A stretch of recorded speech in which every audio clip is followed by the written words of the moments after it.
Hi, this is Bob TV, and this is how I mixed Lynx 234, my cover of a Rammstein song.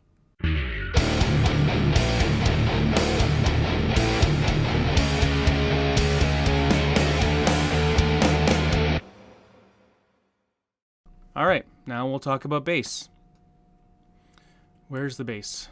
I should have made the bass blue like I normally do. The guitar's green, color code. I'll go something like this. Track, or is it track color? I usually make the bass blue because, B. Guitar's green because of the G. Makes it a little easier to see. Again, that's just right click, track color. Where the hell is it? There it is. I didn't do that in here because it was kind of like a quick couple of days getting this done and then get it out there. Okay, so here's the bass. Unsolo the guitars, solo the bass. So this is the bass tone, the finished bass tone that I did.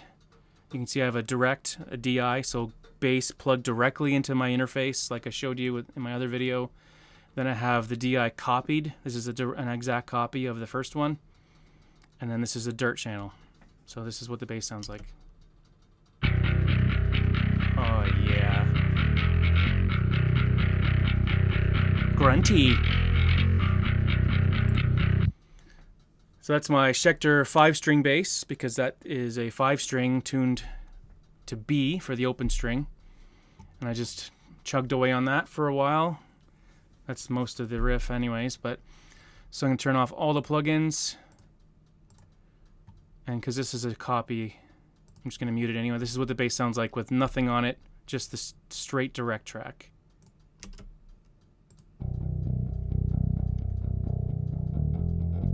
So like I was saying, if you have a really, really good sounding bass, plug it in, record it, this might be all you do. Just use that if it sounds good. To me, it sounds a little flat. The strings are kind of dead. And I want something that's grunty. So in order to get that grunty, grindy bass tone, like I said, you take your direct track, you duplicate it. Now on the DI track, what I've done is I've actually cut, start at the top here, everything above 180 hertz. I cut all the high end out because I want the DI's low end for my track. I want the low end in the DI and I want the high end in the dirt, scratchy, distorted, nasty track. So we'll turn everything else off. This is I don't know if I mentioned it doing the guitars, but this is FabFilter Pro Q2. This is my favorite EQ of all. I love it. It gives you that option where you press the little headphone thing and it narrows down to just that frequency. So, DI track, let's just go like this. So, you heard it a minute ago with everything, so this is how I have mine. Just the fat low end. I'm just going to leave that playing. So I have that running. I have everything above 180, 200, whatever, cut out, so I have just the bass. So then what I do is I take the FabFilter multiband compressor, and I'm just, same as with the guitar, just see how sometimes it's a little bit, sometimes it's a lot. For those big, fat, flubby low end parts, it just smacks it down, keeps it in check, flattens it out. It's a compressor. You'll see I'm running basically 4 compressors in a row here. So I have that, tames the bass a little bit, then I have the bass rider, which as you can see, it starts at 0, and the low, when it goes up, that means it's boosting something that's quiet, and it goes down below a 0, it's compressing it, making it quieter. So this is by Waves. This is really cool because you can actually use it to write automation. If you don't know what automation is, don't worry about it, but it's really cool. This is basically another compressor, bringing up the quiet parts, bringing down the loud parts. So as you can probably hear, I'll start over again. As you can probably hear, bass is getting a little more controlled every step of the way. This is another plugin by Waves. This is their 1176 emulation compressor. This is like the old style compressor with actual knobs on it. And this is a really, really great compressor. So I have it set for high up on the attack knob, right in the middle for release knob. Basically, this is your input, which is your gain, like your how much you want it to attack it, and then this is how much makeup gain you have after you turn it down. There's a whole billion videos on. There's a ton of videos on the internet on how to use compressors. I don't have the skill to be able to explain to you how it works in depth, but you can hear the bass got a little bit louder because I have the output turned up a little bit, but the overall bass got a little quieter. It's just more controlled, all the way through. So I have that, and then I have believe it or not, I have a fourth compressor. So you can see here, same again, just by the dial. This one's dropping it down 3 or 4 dB,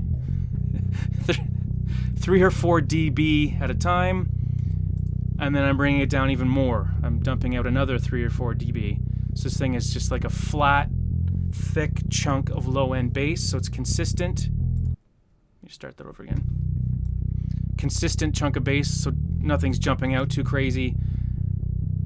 I'm trying to get it so that not any particular note jumps out of the song as you're listening to it. Yeah, so I have 4 compressors on top of the bass after I cut all the bass out. That's for my direct track, all my low end. So I'm going to forget that one. I'm going to go to the dirt track, which, like I said at the beginning, is just the same DI, right? Same DI track, but I have a bunch of distortion and other bullshit on here to make it sound nasty. So I'm going to turn all this off. So again, Pro Q2, amazing plugin. If you're going to buy a plugin, get this. So this one I have all the low end cut out. You can see here everything below 520. And also have everything above 7,000 cut as well, because you don't need any of that fizzy crap above that. So everything else turned off. Let's play the bass track with just the EQ and see what it's doing. So now, no low end. Here's everything. So that's all the shit I'm cutting out. And then everything above that. There's really nothing there anyway. So all we have is just between 500 and 7,000 hertz. So we just have that going. Now I'm going to take that. I'm going to use this. This is like a tube screamer, like a boost pedal. So we're already getting some gnarly tone. This is free from Ignite Amps. You could use this for guitar, for really whatever you want, anything you want to distort. So I have that on. So then I'm running it into this, which is also free. Start the bass over. This is that BOD overdrive from TSC Audio I showed you. This is like a kind of a amp simulator that's emulated. So I put that on. Now we're getting nasty. So I've got the EQ'd out. I add this distortion on there. Now I make it sound kind of a little bit more like an amp. And then what I decided to do here was I'm going to compress that signal down so there's not any spiky sounds. Oh, like right there. So you can see here I'm bringing out like 5, 6, 7 dB of sound. So I'm distorting it, I'm boosting it, I'm distorting it. Now I'm compressing it so it's all consistent. Nothing's jumping out. And then after that, after I do that, because this is all emulating guitar bass gear, I put a bass cab at the end. This is STL Tones. This is free, NAD, IR. I'm pretty sure I showed you this in my recording guitar video. In this case, I'm running 2 different bass cabs. This is an Ampeg SVT Bright Neumann fake cab that I got from, I think it was a guy I had a YouTube video and he shared it on the internet for free. And I'm also running that through the SVT, again, same as this, Ampeg SVT 810 cab. This is emulating a 421 microphone. It says cap edge, 1 inch away. I got this idea from Nolly, the old bass player for Periphery. He's a fantastic mixing engineer, recording engineer. He likes to use this particular simulated cab for his bass tones. I think I bought it and it was not very much money. I forget how much, but it wasn't much. So I combined that and this just in mono. So it's running basically like, it's almost like you're running your bass amp into 2 cabs, the bright one and then this one. So we'll start the bass over and add that. There we go. So now it settled down that nasty high end. So that's just this cab here. That's just this cab. Run them together. That's the bass sound I get. So that's the nasty mids and highs. Let's combine that with the super consistent and fat lows. And see how that sounds. So you have that super controlled low end. It's got that grunt. I like it a lot. So then I've got those panned all down the center. It's just a mono signal. So now if I was to show you the entire bass track, because I got these 2 tracks running through this track, and then this track runs to the main output.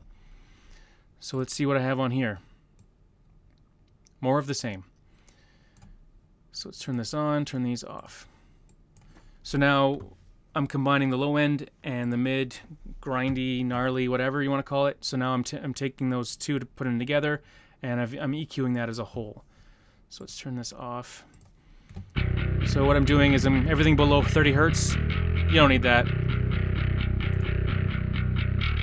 There, so it just kind of tightens it up a little bit. So here's, you probably can't even hear that. Not necessary, just muds up the mix. Now, a trick that I learned from the internet is around 65 hertz. That's where the low end for the kick drum is.